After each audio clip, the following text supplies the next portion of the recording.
Hi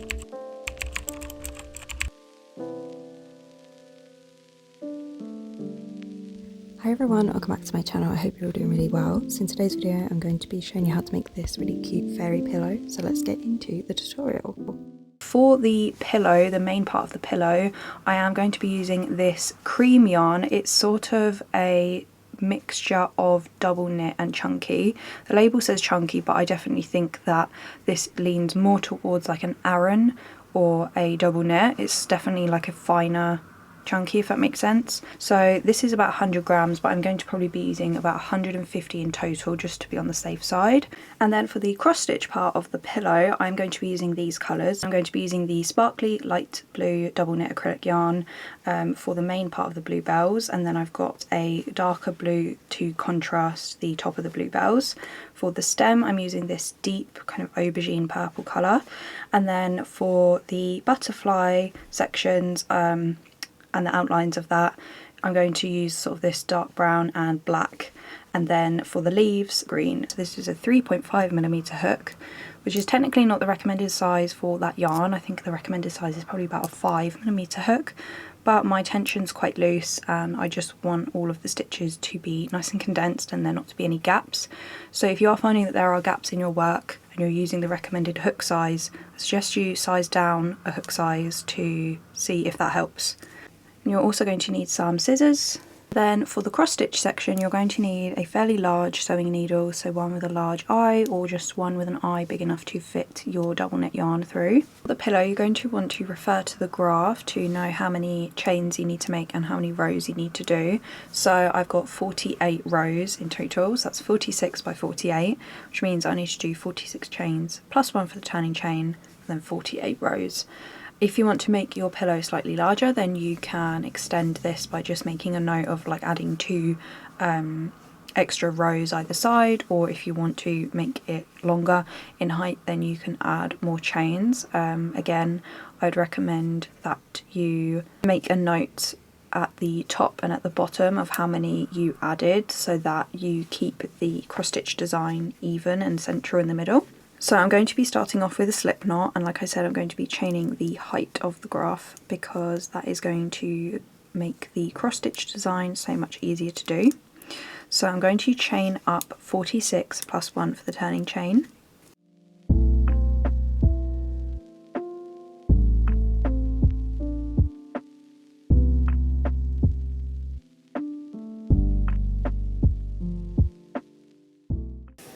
Okay, so once you have your length of chains, you're then just going to want to do a row of single crochet, and I like to do the first row in the back bumps because it just gives it a smoother edge along the bottom.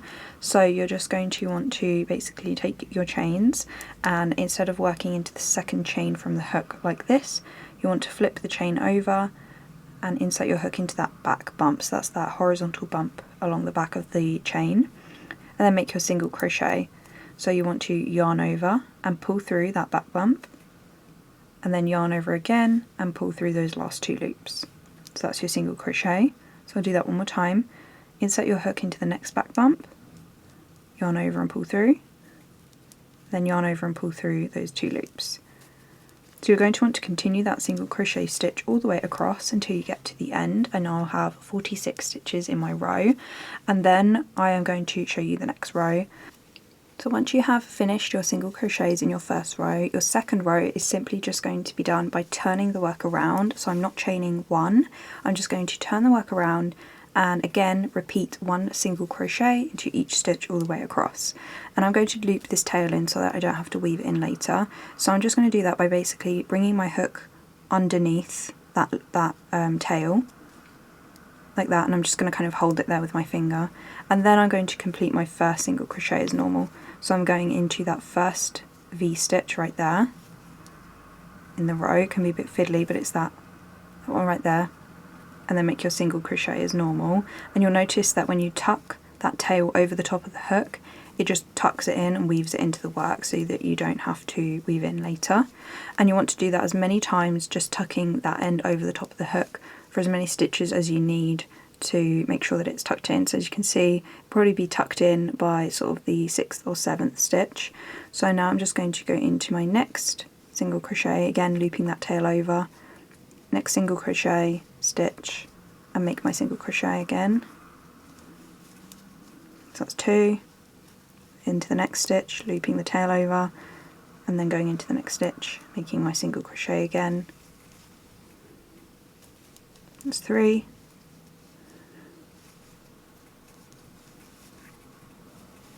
4,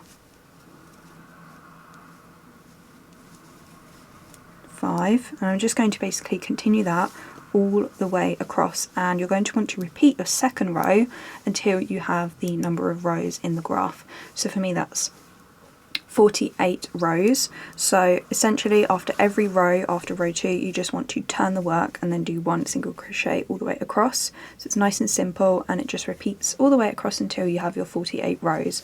So I'm going to come back after I've done my 48 rows, and then I will show you the next step. Okay, so I've just finished my 48 rows in total, so now I'm just going to fasten off. So I'll just do that by chaining 1 and then cutting the yarn. So this is what the square panel should look like. So you've got 48 rows in total, and you want to then make a second panel so that you have 2. One is obviously for the cross stitch design, and then the other is for the back of the pillow. So you should have a nice square like this, and then once you have made your second panel, you're then just going to want to pick one of your panels to do your cross stitch design on. And it doesn't really matter what side you do it on because they do look similar, so whatever one you think is sort of your neater side, I recommend you do the cross stitch design on. And I have a lot of tutorials now on how to cross stitch on crochet, so I'm not going to go into too much depth with it right now, but I will just kind of start off, and then hopefully that'll be enough for you to get started. So I'm just going to start off with the green stem section, and then everything else is pretty much the exact same, it's just with different colours. So I'm just going to zoom you in so that you can see the holes a lot more clearer. So because I am going to be doing the green section, I'm going to cut a long strand for the green section.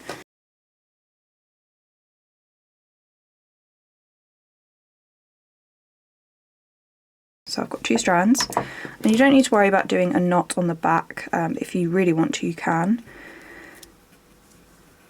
So I'm just going to place this on the needle, and then you want to make sure that your lines of each row are vertical, so they're going up like this, because this is going to show the neatest parts of the holes.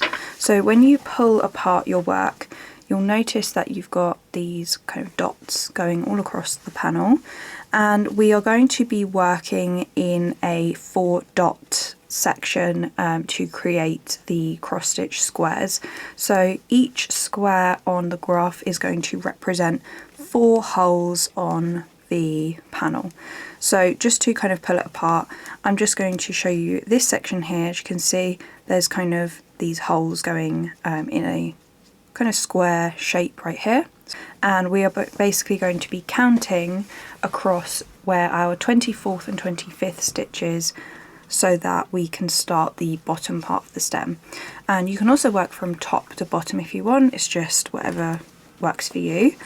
So to find the first stitch, you just simply want to pull apart these stitches, and your first stitch is always going to be on that very last row that you did, or the very first row depending on what side it's on.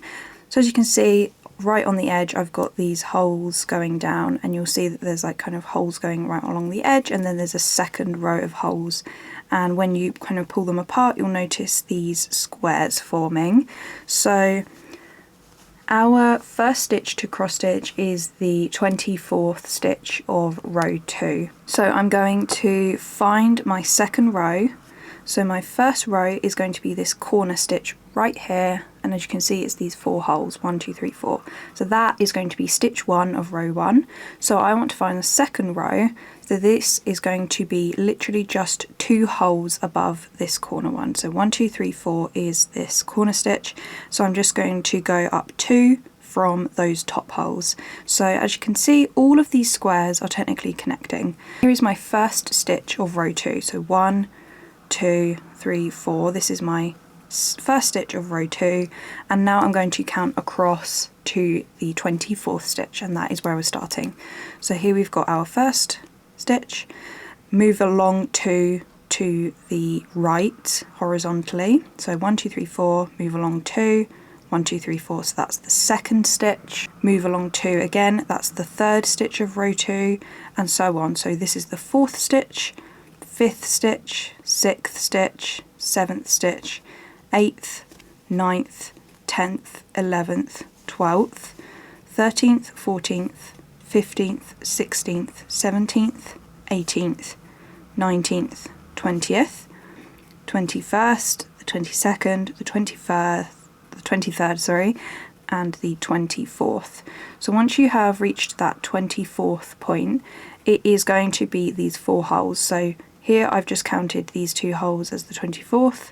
These 2 next to it are also going to be part of that 24th stitch. So remember, every stitch is a combination of these 4 holes. So you always want to start your cross stitch in the bottom left hole of those 4 holes. So I'm going to go from the back to the front, and I'm going to pull through like that. And I like to just leave a short tail at the back and then hold it there with my fingers so that I'm tucking it in as I go. So now I'm going to go up to the top right hole and pull through.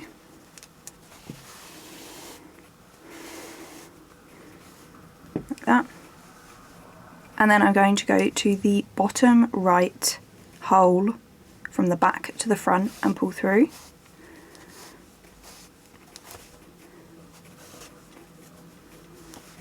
And then I'm going to go up to the top left and pull through. Like that. So that is your first cross stitch all done, so that is the 24th stitch. So now I'm going to show you a technique that you can do with your cross stitch so that you can get your stitches done kind of a little bit quicker. So to show you the technique that is most commonly used in cross stitch to make sure that you're doing everything kind of in a bit more of a speedy and more efficient way. So here is the stage of where we went from the back to the front and pulled through, and then we went up to the top right hole and pulled through. So that's the stage I'm at. So as you can see, the first row right at the bottom is the 24th and 25th stitch of cross stitches.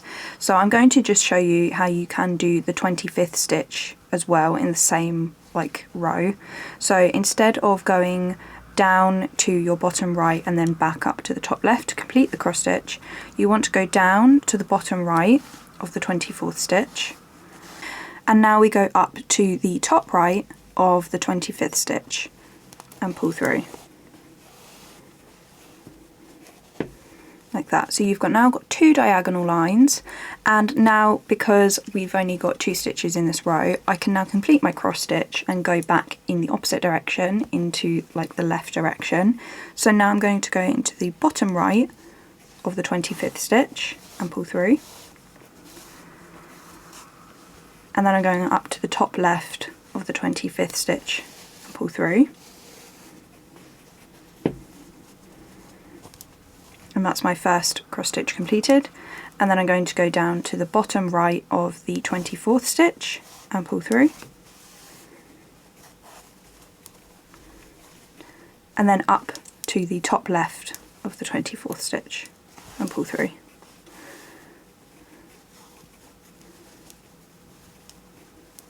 Like that. So that's how you can do your rows a little bit quicker and more efficiently, is to kind of basically just do all of your diagonal lines first going towards the right, and then complete them by going in the opposite direction and doing your diagonal lines towards the left. So at this point now, I'm just going to show you how we would start in the next row above. So now this is going to be row 3, and it's going to be the 23rd, 24th and 25th stitch. So since this is 24 and 25, I know that the one next to it is going to be the 23rd, and it's the row above. So I'm going into the bottom left hole and pulling through. And I'm going to do my faster method for this one. So I'm going up to now the top right, pulling through.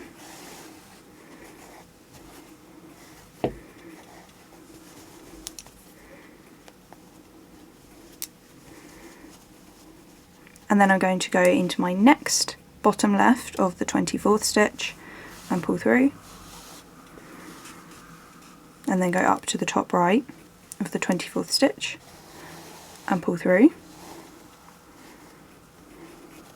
and then back down again to the bottom left stitch of the 25th stitch, pull through, and then up to the top right of the 25th stitch and pull through. Okay, so now I have my like half cross stitches, my 3 diagonal lines going to the right, and now to complete the cross stitches I'm going to do everything towards the left. So bottom right hole up to the top left of the 25th stitch, up to the top left, pull through, got a little tangle there, hold on, there we go. Bottom right hole of the 24th stitch up to the top left,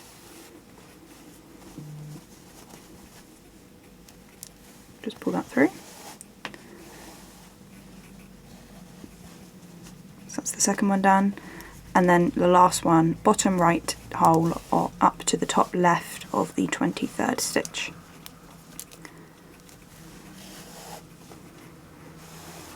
Like that. So that's literally all you have to do, and I'm going to now complete this all the way up for the entire part of the green, and then I'm just going to change colours when I want to do the next section. So yeah, that's pretty much it. If you want a little bit more of an in-depth guide, then you can check out some of my other cross stitch tutorials, which I will link, and then I will come back once it is all done and I will show you the next step. Okay, so this is what the cross stitch design should look like once you have finished. So we've got this nice bluebell and butterfly design, and your other panel should just be blank. So what you want to do now is you want to line up all of your panels on the right side on the outside. So I'm just going to lay one panel flat like this, and then the top panel flat like this. And what I'm going to do is I'm going to be starting in the top right corner, and I'm going to do a kind of fluffy ruffle border, and I'm making it fluffy with my kind of more, I guess you would call this a mixture of like fluffy but also double knit yarn. I'm going to use this kind of lilac colour, and I'm going to do a ruffle border. And once I start in this top corner, I'm going to work all the way down across the bottom and back up. If you're right-handed, you'll be doing it in the top left, working all the way down across the bottom and back up and finishing at the top right.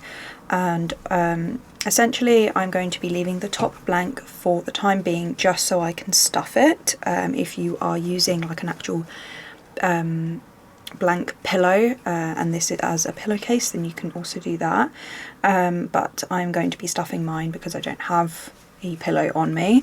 So taking my fluffy lilac yarn, and I'm going to make a slip knot, and I'm going to insert my hook where the top right sort of stitch is.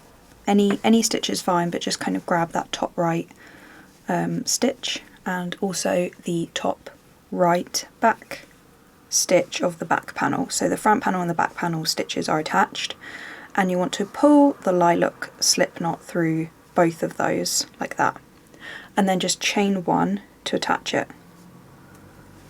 So now I'll zoom you in a bit more so you can see it a lot clearer. So here's where I've attached it. I'm going to kind of turn my work to the side because I am going to be working down this edge, and what I'm going to do to make a ruffle is I'm going to make 3 double crochets in each stitch. So I'm going to start off with 3 in that same stitch. So for the double crochet, I'm going to yarn over, insert my hook into that stitch on the front panel and the stitch on the back panel. And when I insert the hook into both of those stitches, I'm just kind of making it as if it's one stitch, if that makes sense. Inserting the hook into just like one stitch makes it a little bit easier. And then I will yarn over and I will pull through those white stitches, and then I will yarn over and pull through the first 2 loops, and then yarn over and pull through those last 2 loops. So that's your double crochet. So I'm going to make 2 more into this stitch. So again, yarn over, insert my hook into those cream stitches, yarn over and pull through, yarn over and pull through the first 2, and yarn over and pull through the second 2. So I'm just going to do that one more time, yarn over, inserting my hook into that same cream stitch, yarn over and pull through, yarn over and pull through the first 2, yarn over and pull through the second 2. Okay, so that is 3 double crochets into the same stitch. Okay, so now I've done my 3 double crochets in one stitch. I'm just going to repeat that all the way across. So into the next stitch I will do my 3 double crochets again through both of those panels to attach them. So that's 1, that's 2,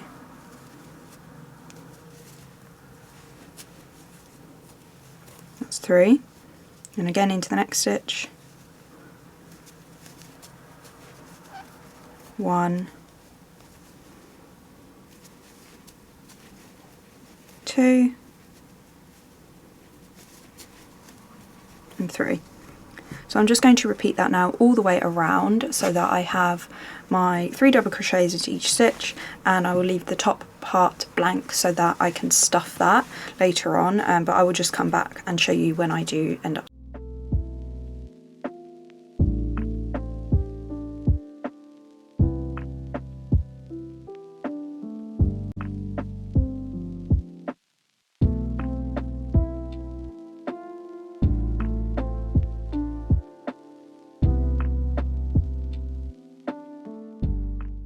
So once you have completed your last set of 3 double crochets, to connect it you just want to slip stitch your stitch into the next double crochet, so that's the first one that we made. So I'm just going to insert my hook into the next double crochet to connect them and make a slip stitch. So yarn over and pull through that stitch, 2 loops on the hook, pull your first loop through your second loop, like that. And that just connects it nice and neatly, and then you just want to chain 1 and fasten off. Okay, so now I'm just going to weave this end in with my hook, and that is the pillow all complete. So I will show you a final reveal.